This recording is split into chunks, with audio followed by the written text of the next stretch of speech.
Welcome to Gymcastic's behind the scene episode. I am in Phoenix at the US Championships, and Spencer is watching every moment on the live stream of Podium training.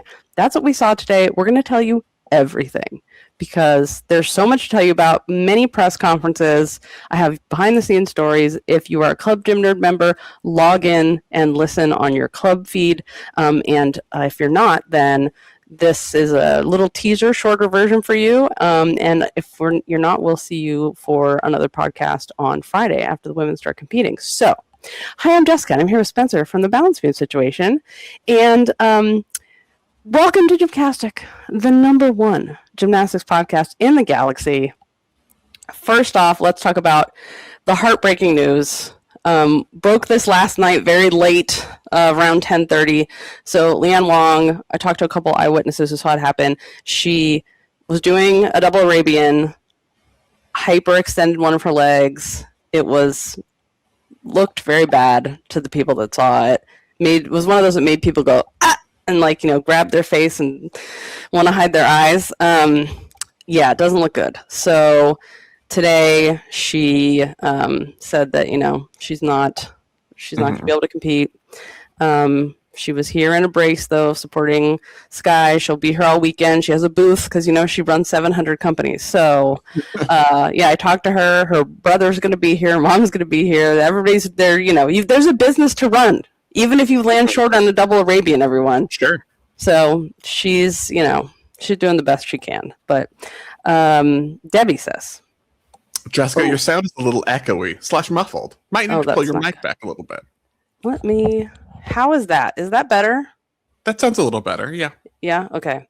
I didn't want to say anything because I didn't want to stop.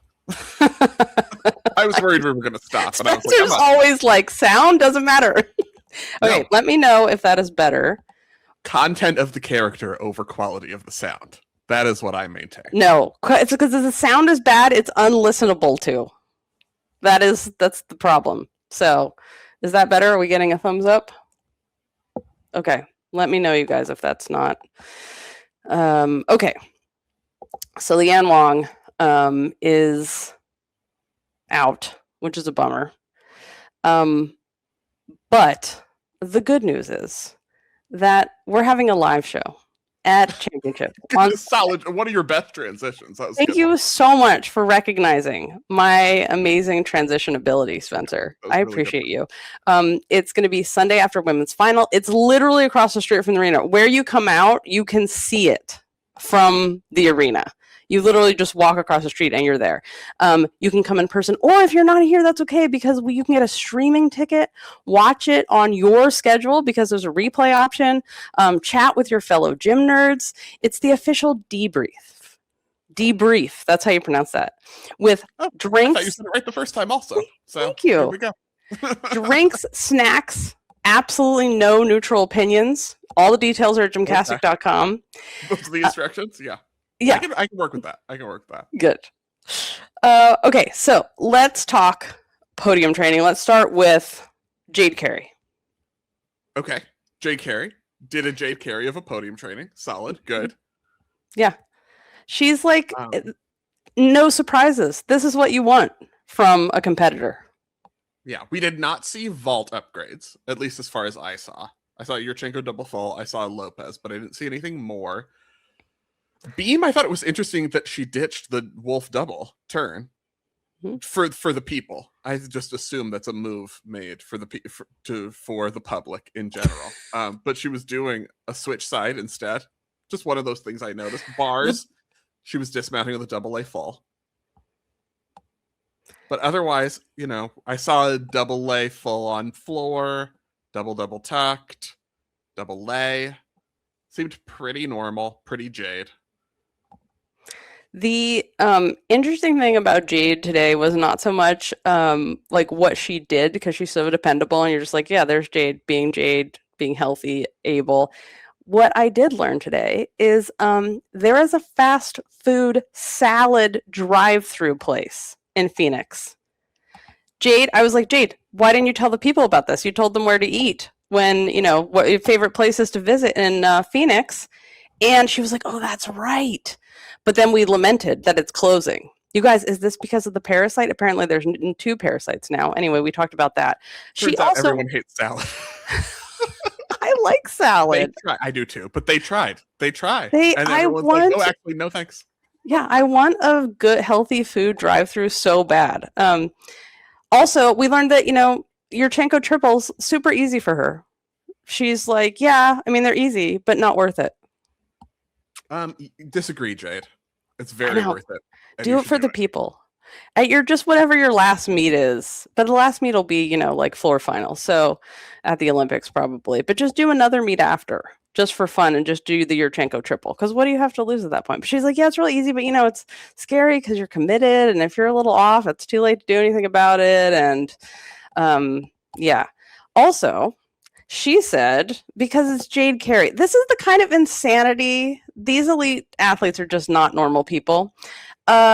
She was like, yeah, the first day I might do a layout full in, and the second day I might do a layout full out, just to see which one scores better. Mm-hmm. Okay. That's a normal thing. That's a totally normal thing for someone to say and do. That's what an absolute freak. Yeah, I feel like the full in is going to score better. Okay.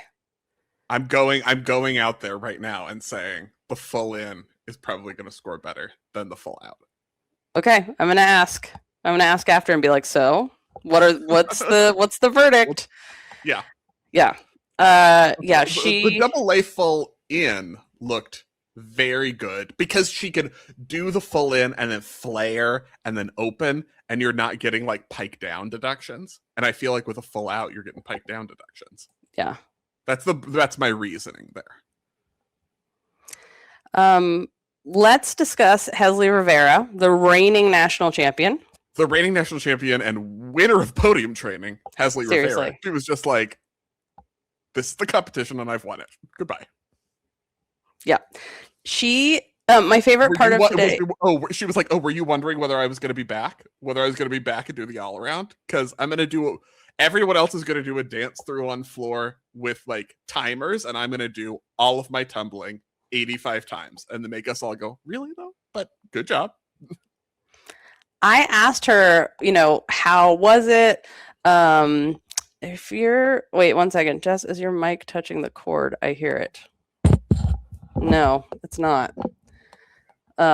Is it still, like, the thing is, there's something, it's like it's too loud, and how now do you hear? Is that better? This sounds good to me. Oh, Spencer just doesn't want any delays. But this is live. Yeah. This is what happens when we're live. Okay, I hope that sounds a little bit better, you guys. It's always, touch and go when we're on the road. So here's the thing about Hesley. I asked her, let's talk about Pan Am's, like, how is your injury? What happened? You talk a little bit about it. And she said, I felt my hamstring go a little bit. It just wasn't worth it. And she also just graduated from high school and went to prom, but she didn't go to her high school graduation because she was like, I had practice. And, I go to homeschool anyway. So it's like, yeah. Yeah. It's like, it was not that big of a deal. Yeah. I think, also the biggest news, you guys, she told me that USAG got them giant puffer jacket trench coats. Yeah, no more Anna Lukin running out or Amazoning their trench coats or whatever happened. Yeah, she said they're really nice. So USAG answering the call of the cold arena, finally 100 years later, learning from the Chinese. To the Chinese women's team. They've had their puffer jacket trench coats for years. They've had their Arctic gear for decades. And finally, so anyway, she likes it. She has it here. It's very comfy. Temp of the arena, colder than outside, you're saying? Have you ever been in an arena? Yeah, my nose was running, as usual. That's how cold it is. She also talked about how Jade helped her in Paris and how she really was like a mentor. And I asked her, like, can you what's a story about that? Like, can you give us a specific example? And she said, yeah, I mean, like when we went to the, food hall, like I would just sit with her and we would just talk about like anything but gymnastics. And it was just so nice because she's like, it's just like everything is gymnastics. Like, it's not the most important thing. They just like take you out of the, something else to distract you. And so that was really nice. She also was like, in just talking about training and how she's gotten to where she is, she said, it's just really important to communicate with your coaches. Like if you're having a hard day or you're, not feeling your best, like you have to communicate with your coaches. And I was like, yeah, this is key. Speaking of which, did you see what Valeri did right before she did floor? I did not. You guys. So, like floor, it's one of the things like your back has to be really warmed up. Otherwise you land and it's like, eh. So she like kind of rounds her back a little, and then he did full like I'm starting a fire in the like Stone Age, like on her back, like super, super fast, like warming up her back, and then her tumbling was great. And I was like, So that was it. That was what did it. That's what did it. Not years of training. Fire up those back muscles. Exactly. You can do a double A fall. Right.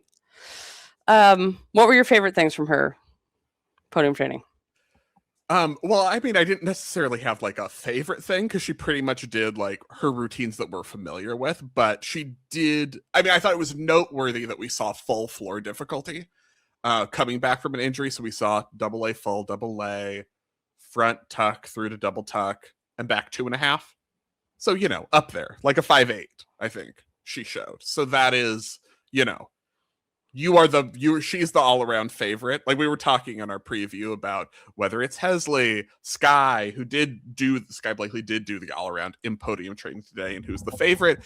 Podium training for me reinforced that Hesley is the all-around favorite pretty comfortably at this point. Not pretty comfortably, but if she hits, that shouldn't be all that controversial, I think. Yeah, I agree with that. Kathy says. Kathy asks, is Hesley still going to LSU, or is she pausing that to train for the Olympics? I would bet she's pausing, if I had to guess. I think she's deferring, but I don't know. Yeah. All we like certainly know is that she didn't sign when her class signed, which is usually a signal that like we'll see. Yeah, I mean, she's doing really well. She seems happy. Like I think she's staying put for now. Sky Blakely. Sky Blakely did the all around. So that's one of the questions. We saw bars and beam at US Classic. They looked good at US Classic. They looked the same good here. I mean, same composition here. Same good. Yeah. Same good. Well, I was going to say same good, but then I did there were some times, and I mean this in a positive way, where she kind of Russia women's podium training, where she was like, I'm a little bit off. I'm not going to worry about that. Oh, I'm a little bit off on this front handspring, front tuck on beam. I'm just going to hop off.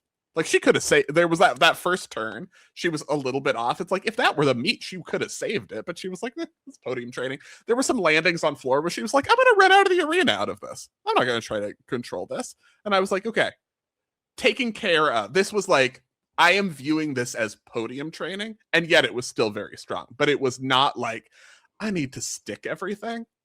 It was not, she was not approaching it from the, I need to stick everything. It didn't look like.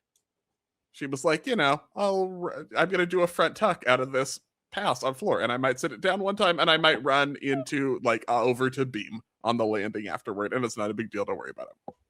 And she had she just giggled with her coaches about it, like, I'll do it again. It's interesting that today in the press conference, she talked about how she has really switched to front tumbling because she really likes front tumbling actually, but it also helps her feet. And, protecting your Achilles is an important thing. So front landings are not as hard on your Achilles, all those landings. So, and she just kept emphasizing, like, I really like front tumbling. Like, I'm so glad you get to do front tumbling now. So she did double fronts to stag, which she was doing in college. Front double full, front tuck, which she sat it down in the full routine, but she hit it at other points. And then does have a back 1.5, so she does fulfill her doing a back tumbling element requirement. She's doing a back 1.5 to front full, 3 pass routine, loading up on some dance elements after that. So it's a mid 5s. What she showed, it was kind of like I felt like what we saw today was very you could put it up first in qualification at Worlds if you needed to. It's not the big score, but even what she's doing right now is reasonable, and presumably that's not final intention. maybe it is for this year, but 2028, this is not going to be final plan floor composition, but certainly enough. It's not that far behind Hesley. So, like I'm saying, yeah, Hesley's the favorite in the all around, but if Sky hits bars and beam, she's not that far behind on floor. Did a very good Lopez in terms of the layout position in the air on balls, which is only 2/10 lower than a Yurchenko double full. So she's right there. The other thing we talked about in the presser today was talking about the Leos, and because I'm obsessed with that blue Leo that she wore at Classic, and she designed it. She's been designing Leos. She's never done anything before this, but she was like, yeah, I just sort of designed it, and then I showed it to the Nike people, and then they sort of worked with it and worked on the arms, and I was like, it's my favorite Leo ever. Please, I want that to be the Olympic Leo. Everyone sell it in stores immediately. Security, can you get the crazy lady away from me who keeps talking about my leotard? But it's nice, she was just very excited about it. Also, did you love her throwback floor music? Because I know you were listening to it. It's your favorite thing to have the sound on. I did not have the sound on at all during podium training. I knew you didn't. Did you tell us if you yes, you should tell us about it. I liked it. It was immediately one of those things that I was like, oh yeah, I know the words to this. I couldn't tell you what song it is, but I really liked it. And it's different. And it's a good combination of the fun of a college routine, but also the elite. It's not too much of either. It's a nice right in the middle. Do we have a question that I missed? Jessica, 2 exclamation points. This is from Ethan. Of the 2 Woga girls, who looked better on each event? I think overall Hesley looked better. Of the seniors. Well, there's a third Woga girl. There's Isabella Anzola also. Yes. But definitely Claire just very good. Claire is excellent, and her vault keeps getting better and better. And a bunch of us were standing there by vault, being is she gonna do chung? Is she gonna do chung? Is she gonna do the chung? And she didn't do it today, but she had a little trouble on bars. Just she just went for a Tkachev when she had no swing into the Tkachev. And the Woga Tkachevs are always so low that I was just like, oh God, don't hit your button, flip over forward. So she was annoyed, but that's what makes people good, is when they get annoyed at themselves and they want to improve. So yeah, I mean, I felt sorry, go ahead. No, I don't count Claire out, especially because her vaults are getting better and better. But Hesley was the winner of all the podiums, Wogas. Yeah, I felt composition-wise, she was also in it to win it, just didn't hit as many times as Hesley. I saw Hesley fall once on beam, and everything else was just kind of right on. Claire Peace had more falls, but which is, it always feels some people are I fell on podium, I intended to fall 5 times, and other people are I intended to hit all my routines. But when it was on, Claire Peace's first turn on beam, I was that is the one. That was a phenomenally excellent routine. So she had those moments where you're this is it. But then there would be errors. On floor, looked great. Did the Moors, hit the Moors as her first pass and her first floor turn, and then fell on her 2.5 last pass. So that it was she had one of those podium training days, which doesn't matter because it's podium training, but where it was most of it's great, and then there's a weird mistake at the end. Like Simone Rose's beam at US Classic, where it was everything you're doing is the best you've ever done anything in your entire life. This is perfect. And then she fell. Yeah, these things happen. I want to tell you guys about the men's press conference today. Was very interesting. It was very interesting. So I want to tell you about it. And also there's a controversy because there's the men's leotard situation is happening, and I want to give you all the details about this. But that's coming up, but because our conversation is going to continue for our Club Gym Nerd members who support our work all year long. So if you aren't a member, you can join at gymcastic.com. And also we have fantasy for championships, which starts 15 minutes before the meet starts on Friday. So that's at gymcastic.com. And if you aren't a member, we'll see you back here after day 1 of the women's competition, or at the live show in person or streaming on Sunday. Take us to gymcastic.com. Okay, so here's the thing. So first of all, the men's press conference was delayed, and the vibe was just weird.